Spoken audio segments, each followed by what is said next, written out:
안녕하십니까 여러분, 반갑습니다. 안녕하세요. 드디어 단풍의 계절이 되었고요. 굉장히 캠퍼스 아름다워졌습니다. 데이트하러 안 가시고, 그리고 예배당으로 오신 학생 여러분을 환영합니다. 그리고 가족 나들이 안 가신 교직원 여러분들을 환영합니다. 그리고 방에 혼자 독서 공방하고 있었던 솔로 여러분들을 환영합니다. 오늘 본문의 말씀을 다시 보시게 되면 모세가 주인공이 됩니다. 구약 성서에서 가장 중요한 인물로 묘사가 되고 있는 사람이죠. 사실 모세 전에 나오고 있는 구약 성서의 이야기는 그 뼈대가 사실 아담의 자손들 그리고 가족 이야기들이 핵심 내용을 이루게 됩니다. 아담의 아들 셋 그리고 그의 자손 노아를 거쳐서 아브라함 그리고 야곱에 이르기까지 공간적으로는 팔레스타인의 대단히 그 작은 지역에 제한이 되어 있고요. 그리고 내용 또한 가족사에서 일어나고 있는 세세한 일들로 많이 이루어져 있습니다. 그런데 모세에 이르러서는 그 스케일이 달라지게 됩니다. 가족사에서 세계사로 그 스케일이 대단히 넓어지게 됩니다. 당시 세계 최강국이었었던 이집트가 성서의 배경이 되기 시작을 했고요. 그리고 모세는 이집트 왕국 이야기들로 시작을 하고, 그리고 바다를 건너서 광야를 건너서 그리고 가나안 땅에 이르는, 사실 어떻게 이렇게 비유해야 될지 모르겠지만 가족 시트콤에서 SF 대하 드라마로 스케일이 대단히 넓어지게 됩니다. 사실 이 드라마의 위대한 주인공이 바로 모세입니다. 모세는 고대 지도에는 존재하지 않는 대단히 작은 부족 출신이지만 세계 최강국 이집트에서 파라오의 힘을 이기고, 그리고 자연의 힘, 홍해를 건너서, 그리고 그 오랜 시간 동안 광야를 건너서, 그리고 약속의 땅 가나안으로 들어가게 됩니다.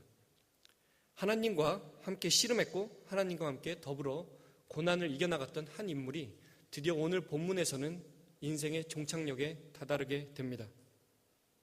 하지만 재미있는 것은 그 오랜 기간 동안 이스라엘 사람들과 함께 고난받고 함께 하나님과 함께 걸었던 그 인물이 마지막 최종 종착지에는 들어가지 못하게 된다는 것입니다. 이 모세를 우리는 거절자라고 부를 수가 있습니다. 34장 11절 12절에는 그를 하나님과 대면하는 하나님의 종, 그리고 가장 위대한 일을 한 지도자이자 예언자로 묘사가 되어 있습니다. 그런데 이 위대한 인물이 바로 가나안 땅에서 거절을 당하게 되는 것입니다. 성서의 핵심이 되는 구원의 패러독스가 바로 오늘의 모세 이야기에 숨겨져 있습니다. 사실 제가 연세대학교에 오기 전에 주로 했던 일들은 아시아, 아프리카 그리고 남미에서 지역 지도자들을 한국으로 초청을 해서 그 사람들을 훈련시키는 일들을 주로 했었습니다. 제가 설교 준비하면서 이렇게 한 사람 한 사람 세워보니까 42개국이었고요. 그리고 한 250명 정도 되는 사람들과 함께 같이 먹고 같이 뛰고 같이 농사도 짓고, 그리고 그 사람들이 지역으로 돌아가서 가난한 사람들과 함께, 그리고 가난을 더불어, 그리고 가난을 이겨나가는 방법을 제가 교육을 하곤 했었습니다. 가장 중요한 일은 식량을 생산하는 일이었습니다. 하루에 1,000원 미만으로 살아가고 있는 사람들이 전 세계에 15억 정도가 됩니다. 1,000원으로 옷을 사야 되고 학교를 보내야 되고 밥을 먹어야 되고 그리고 약을 사야 됩니다. 대단히 적은 돈이죠. 이 사람들의 가장 필요한 것은 식량이었고, 그리고 두 번째로 필요한 것은 잉여 식량을 팔아서 수익을 내고요. 그 수익으로 애들도 학교 보내고 말라리아 약도 사고 모기장도 사고 그리고 물통도 사야 됩니다. 이 일을 어떻게 할 것인가? 제가 생각했던 것은 지역사회 개발이었고, 제가 주로 했던 일들은 이 사람들과 함께 프로젝트를 만들어서 42개국 250개의 프로젝트를 만들어내는 일이 제가 주로 했던 일입니다. 자, 그런데 제가 겪었었던 42개국이나 되는 많은 나라 사람들 중에 가장 힘들었던 나라가 있습니다. 아프리카도 아니고, 그리고 남미에 있는 볼리비아, 멕시코도 아니었습니다. 제가 겪었던 많은 사람들 중에 가장 힘들었던 사람들은 바로 팔레스타인 사람들이었습니다. 팔레스타인 사람들과 3주를 같이 생활을 하면서 팔레스타인의 지역사회 개발에 대해서 같이 고민을 했었습니다. 주로 제가 토양에서 어떻게 미생물을 추출해서 미생물을 배양하고 그 추출한 미생물로 사료를 만들고 그 만든 사료로 양계를 하고 양돈을 하고 그리고 번 돈으로 어떻게 지역사회를 개발해야 될 것인가에 대한 논의를 하려고 했으나 이 사람들은 얼마나 자신이 힘든 상황인지, 얼마나 자신들이 고통을 받고 있는지, 자신들이 얼마나 이스라엘로부터 핍박을 받고 있는지에 대해서 늘어놓기 시작을 했습니다. 제가 미생물 이야기를 해도 이스라엘 이야기를 했고요. 그리고 양계장을 지으면서도 제 이야기는 별로 듣지도 않고 이스라엘 얼마나 나쁜 사람들인지, 그리고 양돈장을 지으면서도 이스라엘이 얼마나 못되게 자신들을 핍박하고 있는지에 대해서 늘어놓기 시작을 했고 3주 동안 저는 별로 말할 기회가 없었고요. 계속해서 주로 들은 것은 이스라엘이 얼마나 나쁜 사람들인지에 대한 재교육을 제가 주로 받곤 했었습니다. 아브라함의 아들 중에 이스마엘이라고 하는 사람이 있고요. 그 사람들의 자손이 바로 오늘의 팔레스타인 지역의 사람들입니다. 작년 9월부터 팔레스타인 자치정부가 유엔의 194번째 회원국 가입을 추진하고 있습니다. 팔레스타인 자치정부는 유엔의 가입 교두보를 마련하기 위해서 먼저 유네스코에 가입을 추진했고 그리고 성공을 했습니다. 미국은 유네스코에 지원하던 돈을 끊겠다고 선언을 했습니다. 미국의 지원 금액은 유네스코 연간 예산의 22%를 차지합니다. 그러나 팔레스타인은 나머지 16개 유엔 산하기구에 추가 가입을 벼르고 있습니다. 팔레스타인이 국제사회에서 인정을 받으면 국제형사재판소와 유엔 산하 국제사법재판소 등의 이스라엘의 침략과 학살에 대한 제소권을 갖게 됩니다. 이스라엘로서는 대단히 심각한 외교적 장애물이 되는 것입니다. 대표적인 것이 2008년의 가자지구 공습입니다. 제가 팔레스타인 사람들과 2009년에 있었고 제가 생생하게 2008년에 있었던 가자지구 침공에 대해서 이야기를 들을 기회가 있었습니다. 희생자는 대부분 민간인이었고 1380명이 숨졌다고 합니다. 유엔 학교, 유엔 구호트럭, 비무장 국제 구호선까지 무차별 공격을 받았고 국제사회에 충격을 줄 정도였으니 팔레스타인 군인, 민간인 가려서 공격했을 리는 없습니다. 마을에 대한 무차별 공습이어서 대부분 민간인이 사망한 것으로 추정하고 있습니다. 팔레스타인 독립지지가 확대된 원인이기도 합니다. 미국에서도 이 팔레스타인 문제가 대단히 큰 골칫거리가 되곤 했습니다. 반미 감정, 반이스라엘 감정이 하나로 묶이면 대단히 큰 부담이 되기 때문입니다. 하지만 미국의 보수 정치권이 오바마 대통령에게 철저히 이스라엘 편을 들도록 압력을 가하고 있습니다. 그 뒤에는 보수 기독교 세력도 있고 무엇보다도 막강한 돈과 권력으로 미국 정가를 지배하는 미 유대인 연합회라는 유대인 로비 단체가 있습니다. 이 단체는 워싱턴에서 이스라엘을 위하여 로비 활동을 하는 단체입니다. 1954년 미국에 있는 유대인 단체의 지도자들이 창설을 했습니다. 오바마 대통령도 작년 5월에 1967년 경계로 복귀 이야기를 꺼냈다가 혼쭐이 난 적이 있습니다. 선거를 앞둔 시점이라 과거보다 더 나은 결정을 내리기는 어려운 형편입니다.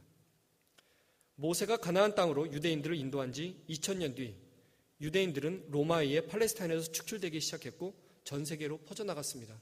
그리고 유대인들이 머물렀던 그 장소에는 오늘날 팔레스타인 사람들이 자리하고 있습니다.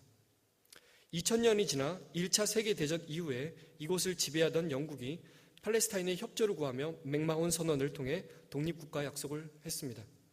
그러나 유태인들에게 협조를 구하며 다시 벨포어 선언으로 반대로 유대국가 건설을 약속하기도 했습니다.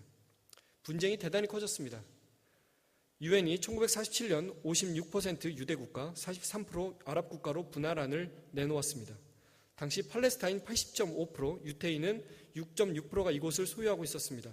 이후 팔레스타인이 반발하고 1차 중동정쟁으로 이스라엘이 이기면서 56대 43은 78대 22로 바뀌었습니다. 이 78대 22가 오바마가 이야기한 1967년 경계입니다. 이스라엘이 땅을 내주기 복잡한 사연도 물론 있습니다. 팔레스타인 사람은 70만에서 100만 명이 전쟁 난민이 되어 주변 아랍 국가로 피신했을 때 이스라엘은 부재자 재산법을 만들어서 토지와 재산을 몰수했고 동시에 귀환법을 만들어 세계 각지 유대인들이 이스라엘로 돌아오는 즉시 땅을 나누어 주곤 했습니다. 수자원법도 있습니다. 제가 이 이야기를 들으면서 참 마음이 많이 아팠던 기억이 있습니다. 이스라엘은 팔레스타인에 거주하는 사람들에게는 지하수 개발을 지하 20m까지만 팔 수 있도록 제한을 했습니다. 반면에 유태인 정착민들에게는 무제한 개발을 허용했습니다. 물이 없는 팔레스타인 농민들은 인근 요르단으로 이주할 수밖에 없었고 이스라엘 사람들은 의도한 대로 농지를 접수했습니다. 예루살렘에서 단 한 건의 폭력 사태라도 팔레스타인인들에 의해서 발생하게 되면 그 순간부터 물은 끊긴다고 합니다. 상하수도 시설이 이스라엘 사람들이 가지고 있기 때문에 팔레스타인 사람들은 물을 이용할 수도 없습니다. 농약과 비료를 사용할 수 없기 때문에 농사도 또한 제대로 지을 수가 없는 상황입니다. 이스라엘과 시리아의 1967년 3차 중동전쟁, 흔히 6.1 전쟁이라고 부르는 전쟁도 골란구원의 물 때문입니다. 갈릴리 호수로 흘러드는 이 물이 골란구원에서 시작을 합니다.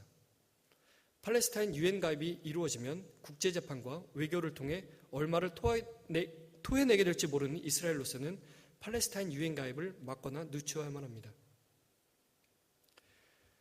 유태인들이 미국의 도움을 받아 팔레스타인의 이스라엘을 재건했다는 소식을 듣고 전 세계 곳곳에 흩어져 살던 유태인들이 팔레스타인으로 몰려들었습니다. 소련에 살던 유태인들도 팔레스타인 새 땅으로 가려고 했는데 그때 소련은 유태인들의 출국을 막습니다. 그리고 그들의 이름을 붙입니다. 그들의 이름이 바로 거절자입니다.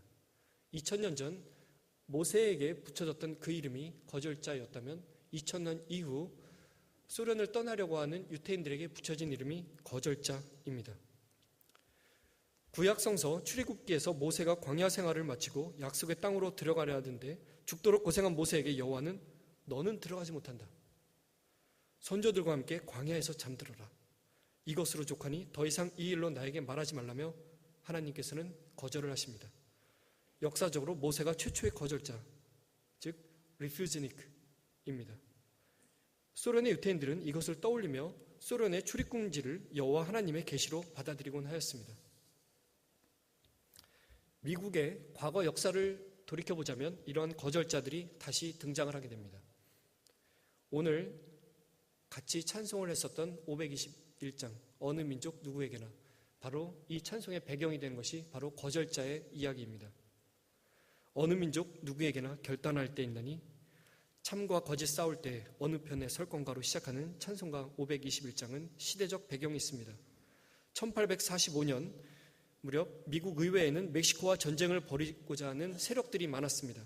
멕시코 군사력이나 치안이 허술하니까 적당히 핑계를 잡아서 전쟁을 하고 그리고 멕시코 영토를 집어삼키자는 것이 미국 의회의 의도였습니다. 이때 아브라함 링컨이 제동을 겁니다. 이 전쟁은 온전하지 않다. 이 전쟁은 정의로운 전쟁이 아니다며 전쟁에 반대를 합니다.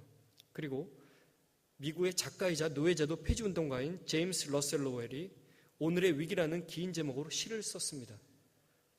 식민지와 노예를 늘리려는 침략 전쟁의 부당함을 성토하고 거절자를 위한 참된 민주주의 실현을 주장하며 쓴 시가 바로 오늘의 찬송가 521장입니다. 어느 민족 누구에게나 결단할 때 있다니 참과 거짓 싸울 때에 어느 편에 설 것인가. 주님이 주신 새 목표가 있나니 우리 앞에 보이니 빛과 어둠 사이에서 선택하며 살리라. 거절자를 위한 찬송, 모세와 팔레스타인 사람들과 그리고 자신의 땅을 빼앗기고 쫓겨난 멕시코 사람들을 위한 찬송이 바로 오늘 521장 찬송입니다. 이 찬송은 미국으로 끝나지 않습니다. 한국으로 오게 됩니다. 그 이후에 그 찬송가는 미국 선교사에 의해서 한국어로 전해지게 됩니다. 바로 이 찬송가가 가장 많이 불려지게 된 시기는 4.19 때입니다. 4.19 때 학생들이 이 찬송을 부르게 됩니다. 광화문을 걸어가며 당시에 신촌에서 연세대학교 학생들은 이 찬송을 불렀고 이 찬송과 함께 4.19 혁명이 불타오르게 됩니다. 바로 민주주의로부터 거절된 이 한반도 땅에 민주주의의 재건설을 부르짖으며 연세대학교 학생들이 불렀던 찬송이 바로 521장 찬송입니다. 4.19를 흔히 미완의 혁명이라고 부르지만 국제사회에서 521장과 함께 타오른 4.19의 정신은 그 의미가 대단히 큽니다. 19세기와 20세기를 지나며 제국주의적 강탈과 침략과 강대국이 일으킨 세계대전에 의해 좌절을 겪은 약소국마다 변혁기에 놓여 있었기 때문에 이 찬송은 큰 의미를 가지고 있었습니다. 4.19는 제2차 세계대전 이후 자주독립의 전기를 마련하기 위해 서로 상황을 예의주시하던 세계에 가난하고 침략받았던 그들의 분발시킨 신호탄이 다시 되었습니다. 4.19 이후 터키의 청년과 학생들은 4.19를 지켜보고 나서 4월 28일 독재자 멘델레스를 축출하기 위해 대규모 봉기를 일으키게 됩니다. 그들이 쓴 표말에는 이렇게 써 있습니다. 우리 국민의 긍지와 자부심이 한국 국민들보다 얻지 못하랴. 이들은 이스탄불 거리에 나타난 계엄군 탱크 앞에 버티고 앉아서 시위를 벌였습니다. 이때 한국 학생들의 희생을 찬양하는 구호를 외치기 시작했고, 그리고 찬송가 521장의 그 정신은 터키로 번져나가기 시작을 한 것입니다. 일본에서도 비슷한 상황이 벌어졌습니다. 1960년 6월 일본의 학생, 노동자, 시민 수십만 명이 일어났습니다. 국회의사당 앞을 점거했고 냉전에 대한 시민 학생 저항운동을 시작을 했습니다. 미국의 사회학자 라이트 밀즈는 1960년대에 한국의 4.19, 터키의 4.28, 일본의 6월을 잇따라 열리는 것을 보며 20세기에는 학생운동의 시대가 열릴 것이라고 예견을 합니다. 그리고 그는 이렇게 쓰고 있습니다. 학생들이 역사적 변혁을 이끄는 생생한 대행자가 되고 있다. 그리고 이 메시지를 전 세계에 알리게 됩니다. 라이트 밀즈의 예언대로 1968년 미국에는 4만 명의 학생들이 반전 시위에 참여하게 됩니다. 베트남 전쟁에 대한 부당성을 알리며 미국 정부가 벌이고 있는 또 다른 침략에 대학생들은 저항하게 되는 것입니다. 사우스캐롤라이나 주립대학에서는 경찰이 시위 학생들에게 총을 쏘게 되었고 3명이 사망했습니다. 이후 미국의 학생운동이 다시 일어나게 됩니다. 이러한 운동은 다시 유럽으로 건너가게 됩니다. 파리의 낭테르 대학에서 자유와 인권을 외치는 시위가 시작되어서 최루탄과 돌이 오가다가 곧이어 파리의 모든 대학이 폐쇄되고 5만여 명의 학생이 거리로 뛰어나오는 사태가 벌어졌습니다. 흔히 우리가 알고 있는 6.8 혁명 사태입니다. 학생들이 개선문을 점거했고 경찰은 폭동 진압 부대를 투입하다가 노동자들이 학생들에 동조하면서 파업이 돌진했습니다. 드골 대통령은 결국 자신의 신임을 묻는 국민투표를 실시해 돌파하려고 했으나 국민투표에서 불신임을 당했습니다. 이처럼 세계대전 이후 20세기 후반 지구촌을 휩쓴 자유민주주의의 운동의 서곡이 된 것이 바로 4.19 혁명이었습니다. 그리고 4.19는 역사의 진보를 가로막는 어떤 벽도 이 진보의 걸음 앞에 걸림돌이 될 수 없다라고 했습니다. 그리고 그 출발점 중에 하나가 바로 오늘 거절자를 위해 작곡된 521장 찬송가였습니다. 기독교에 대한 가장 심각한 오해이자 이단적인 해설이 있습니다. 그것은 바로 기독교는 안정을 추구하고 번영과 영광 그리고 축복을 바라보는 종교라고 하는 대단히 잘못된 기독교에 대한 오해들이 있습니다. 만일 이러한 해설이 맞다면 모세는 안정된 이집트 왕국 생활을 버리고 떠날 리가 없었습니다. 만일 이 해설이 맞다면 그리스도께서는 보좌를 버리고 성육신하여 이 땅에 오실 리가 없었습니다. 그리스도께서는 그 영광된 자리를 버리고 이 땅에서 십자가에 못 박히실 리가 없습니다. 기독교가 영광과 축복을 추구하는 종교라면 우리는 마땅히 이곳에서 영광과 축복만을 위해 기도를 해야 할 것입니다. 하지만 그렇지 않습니다. 기독교는 영광과 축복이 아닌 거절당한 이들, 거절자들을 위한, 거절자들과 함께하는, 그리고 거절자들을 위한 그들의 삶과 함께하는 종교입니다. 비록 거절자가 되어서 약속의 땅에 못 들어간 그 인물이 바로 오늘의 모세였습니다. 거절당할지라도 광야에서의 생활을 야훼 하나님과 함께 이겨낸 그 인물이 모세였습니다. 연세대학교 구성원 여러분, 그리고 이곳에 참석하신 모든 주님을 사모하고 주님을 사랑하는 여러분, 오늘날에도 이러한 피눈물을 흘리며 쓰러져가는 거절자들이 있습니다. 아프리카와 아시아에서만 3초에 1명이 식량 부족으로 죽어가고 있습니다. 5초에 1명씩 비타민 D 부족으로 시력을 잃어가고 있는 수많은 아프리카 사람들이 있습니다. 10초에 1명씩 깨끗한 물을 마시지 못해 병으로 고생하고 있는 수많은 아프리카와 아시아와 난민의 이웃들이 있습니다. 오늘날에도 5분에 1명씩 말라리아로 쓰러져가고 있는 사람들이 있습니다. 세계사로부터 거절당한 거절자들이 이들입니다. 1년에 60만 명이나 되는 10세 미만의 어린이들이 소년병으로 끌려가고 있습니다. 가까운 곳에서도 이러한 일들이 벌어지고 있습니다. 쌍용차에서 무고하게 해고당한 사람들 중에 23명이 목숨을 끊었습니다. 누구도 관심을 갖지 않는 그 차디찬 곳에서 이들은 자신의 생명을 끊고 있습니다. 교회가 가야 할 곳이 있습니다, 여러분. 바로 거절자들을 향한 그 길입니다. 연세대학교가 가야 할 길이 있습니다. 바로 거절자들이 머물고 있는 그곳입니다. 연세대학교의 창립자이신 언더우드 선교사께서 한국을 찾은 이유가 있습니다. 바로 한국이 거절자이었기 때문입니다. 전 세계 그 누구도 일반의 침략으로부터 한국을 지켜주지 못했습니다. 서구 강대국들도 한국을 지켜주려고 하지 않았습니다. 그때 그 세계사로부터의 거절을 당했던 한반도로 언더우드 선교사가 찾아왔습니다. 그리고 이곳에 복음의 씨앗을 뿌렸습니다. 복음의 씨앗으로 우리가 이곳에 서 있는 것입니다. 학생 여러분, 그리고 연세대학교를 사랑하는 모든 여러분, 바로 오늘날 우리가 이 거절자들을 향해서 다시 한번 기도를 해야겠습니다. 전 세계에 수많은 사람들이 있습니다.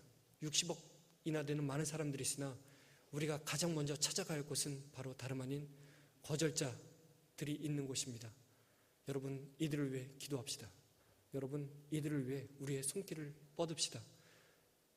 4,000년 전 모세가 그랬듯 2,000년 전 그리스도께서 자신을 이 땅으로 보내신 그 이유는 바로 스스로 거절자가 되어 세상을 구원하시기 위해서였습니다. 이제 우리의 차례입니다.